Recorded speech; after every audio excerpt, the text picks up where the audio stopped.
We're now going to get to our final lecture dealing with layers. You could see there was just a whole lot of things that we can do. But the next thing I want to do, we're going to work with the parcels in this case. So I'm going to turn off some of these other features for the moment, just so we can begin to see the different ways in which we can style our layers.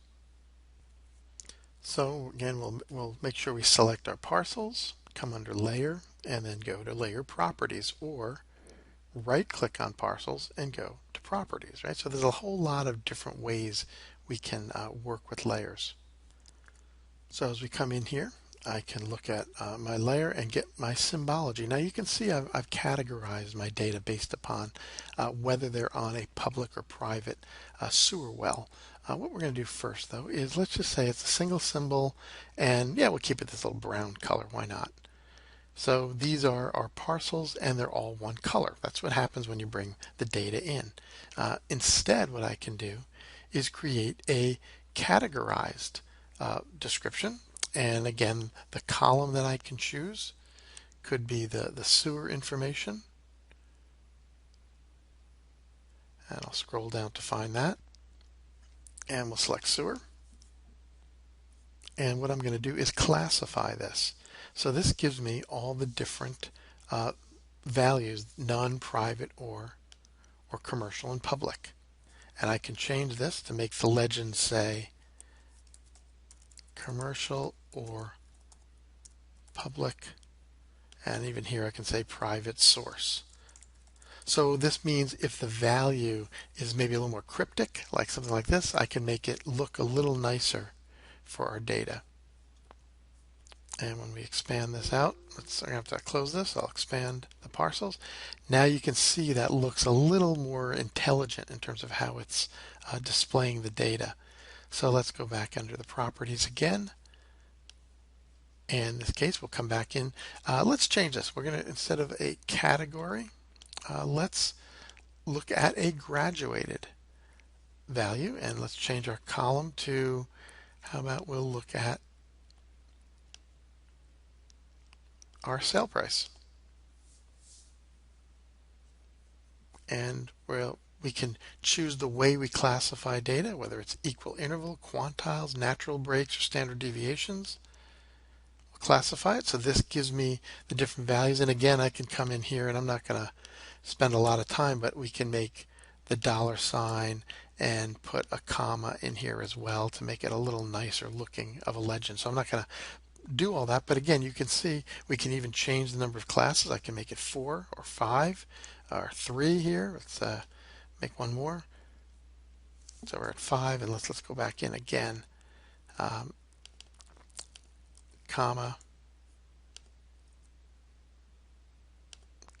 and let's put a $ in. And notice the other thing that we can do is I can change this here for the value, and I can make my lower value with a 1 there, so it's going to change that slightly. It's using natural breaks. I can hit apply. And in fact, what we should probably do is, since it's sale price, let's choose greens. So you can see where the more expensive properties are. Once I have that in there, I can go to my style and I can save that style into a QML or an SLD. So these are two different styles. The SLD can be used for things like GeoServer, and the QML is just a basic QGIS style. I also have the ability to add and remove different values. So I'm going to select that one and remove it. I'll select this one as well and remove it. So there's ways to begin to display the data. And here again, you can see in our legend, we get the $ and the commas. I'll show you one other thing that I think is really cool. So you can see that we do the graduated, we can categorize our data as well. And again, let's just go to another column that's maybe a numeric column again, like we did before. So we can do sale price and classify that. And you can see it's got a high number of categories, so we don't want to do that for something like this, because this is dealing more with attributes for individual records. So this is where again you would go and use the graduated capability. And again, I'll just type S and it knows to jump down. Here's sale price. And now it can perform that classification because it's using different groups. In our case, it was using equal intervals or some of the others. Let me show you one last one, and that is rule based. So here are my rules. Between 0 and 70,000, if the sale price is greater than 0, I want it to be this color. If the sale price is greater than 70,000, I want it to be this color, and so on. So these are the individual rules that we'll create. And this is the label. So this again can be changed to $, and then put in different information. And here's 7 million. So we can make that change. What I want to show next, though, is here I can also change the scaling. Remember we worked with scaling before. I can actually make changes to individual values.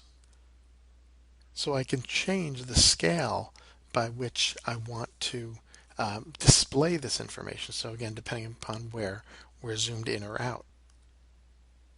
So I won't make those changes here, but again, this is just a way to show that there's very nice legend capabilities that we see within QGIS. We're going to look later at how to do things like dot density maps and so on, but for now, this should cover what we need to do. Well, let's do one more thing with some of our symbolization of the data. And what I'm going to do now is I'm going to grab some census tract data from the year 2000 for all of New York State. Doesn't make a whole lot of sense to use all this, but let's do it anyway. We don't need the whole state, but at least we can get started with Tompkins County.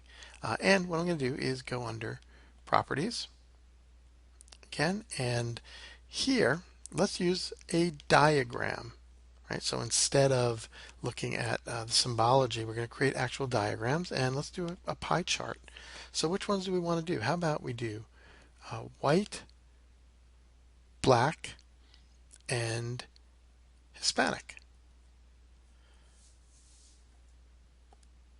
And what I can do is change the color. So let's make the white a little more pale, and we'll make black a little more brown, and Hispanic we'll make maybe a little more orangey color, something like that. Okay, and I can hit apply. And then what you see now are, let's hit OK, the breakdown of the different ethnicities within Tompkins County based upon the census block groups. Now we can zoom all the way out to this layer again. And let's move down to the New York City area. And now we can see a little different kind of an interaction based upon census block groups for black, whites, and Hispanic. Again, come in here to, we'll zoom to the layer, and let's zoom to maybe an area in the Bronx.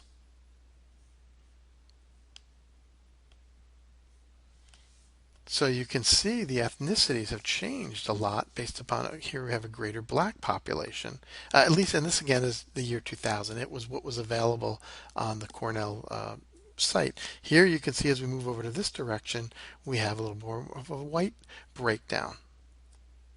So again, this is another terrific way to begin to start to view data, and something that QGIS is very capable of doing. So I'm back here in Tompkins County again. I'm just going to, oops, I zoomed out a little too far, so let's hit my back button, and let's zoom in a little bit closer.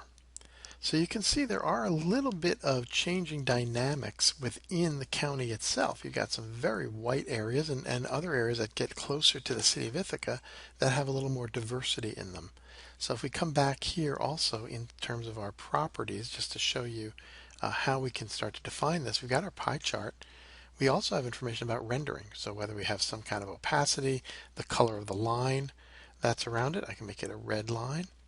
You can see that red comes up. So lots of different ways of working with this. We can have a start angle at the top or at the right. So you can see that this can get changed in a lot of different ways. So it's just a ton of capabilities for working with this data. We also have information about the size. So I can scale the size, and maybe why don't I scale it between some attribute. Let's look at the white population. And we can come in here and I'll make this say 100,000. So we have a different look for our data as well. I'll hit OK, and then we can zoom out to the whole layer. And now we can zoom in a little bit further and see the actual diagram so that they're a little bit easier to see. And let's zoom out a little further. And these are just, again, other ways that you can start to play around with the symbology. You can see at some point, based upon the scaling, it just no longer makes sense to show all the pie charts. That's why maybe by county or just being zoomed into a particular area is the better option. We can also check out our placement as well, so around the centroid or inside the polygon or over the centroid, so a lot of different ways. And then the legend, we can change the actual symbols that we're going to use for a legend. And I can call this ethnicity in New York.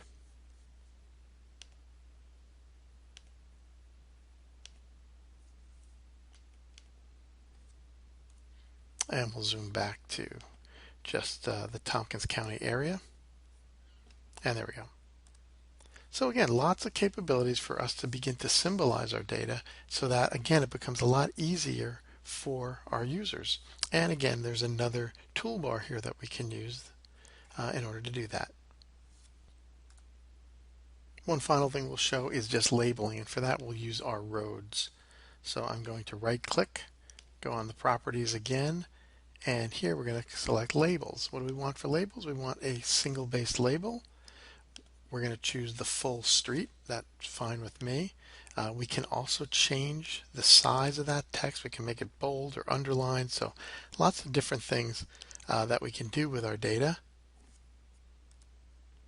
It's got some Latin terminology here, but I can just type this and I can change something like that. Label text. So that gives me some general idea.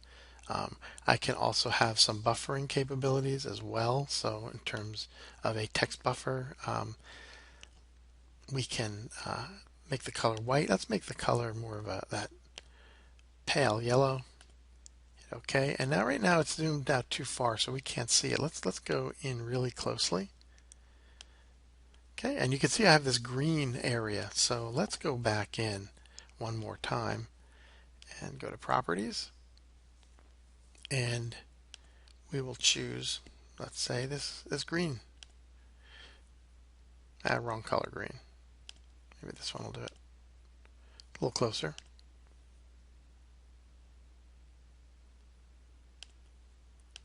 We'll leave it at that for now. So again, you can have some kind of a highlighting of the text as well. Go back into the properties one more time. And you can see the labels that are set up, so you can see the sort of the haloing effect that we have. There's information about the text. There's information about the way we format the text, whether we have multiple lines or not. Also backgrounds, so we can have different shapes. We can draw a background. We can make it a rectangle, a square, an ellipse, or a circle. We can have shadows on this, so we can add a drop shadow. Hit apply, so you can see there's a bit of a drop shadow. We can even have the color for what we want that shadow to be. So we can make that shadow. Let's do that. Just not going to look very good, but gives a little more of a reddish tint to something like that. And then there's information about how we have our placement, and then the rendering. We can even have it scale dependent, because remember, the problem we had before is when we were zoomed all the way out, we couldn't see anything. And this will tell us all the different things that we can do. So again, this is another one of those you could spend a lifetime looking at all the really great functionality that QGIS has for you to do labeling in this case. And again, I think these text sizes are a little bit too large, so those can be changed or scaled accordingly.